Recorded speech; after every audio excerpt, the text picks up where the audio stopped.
Samdan ang usa ka estudyante human nabanggaan og motorsiklo samtang mitabok sa usa ka pedestrian lane sa Cotabato City. Driver nga misutoy human ang itabo na hulikam. Ani ang report. Kita sa CCTV ang normal nga dagan sa mga sakyanan ug mga residente nga anaa sa gawas sa usa ka tulungaan sa Cotabato City pasado alas 10 Lunes sa buntag. Apan kamatikdan kining duha ka mga lalaki nga mitabok sa pedestrian lane hangtod nga ang usa niini nalagpot human mabanggaan og motorsiklo. Nakabarog pa ang maong lalaki og gihinabi sa rider. Apan kalit misutoy og padagan ang rider. Ang kuha sa CCTV gilayong gi-upload sa uploader hangtod nga mikatag sa social media.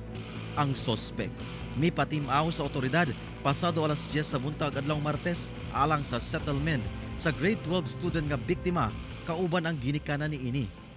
Inakuhaan pa og payag ang duha ka kampo. Matod sa PNP, posibleng kusog ang padagan sa mong motorsiklo ug wala niini nabantayan ang mga nanabok hangtod nakabangga. Busa kini ang pahimangno sa PNP sa mga motorista.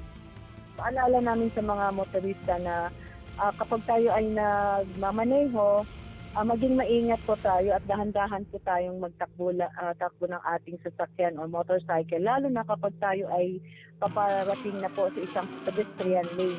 Dunasab kini tambag sa mga mabiktima nga dili dayon mo report sa insidente. Pag may mga ganitong halintulad na insidente, agad po niyo ipablatter sa inyong kapulisan para mabigyan po ng investigasyon at action.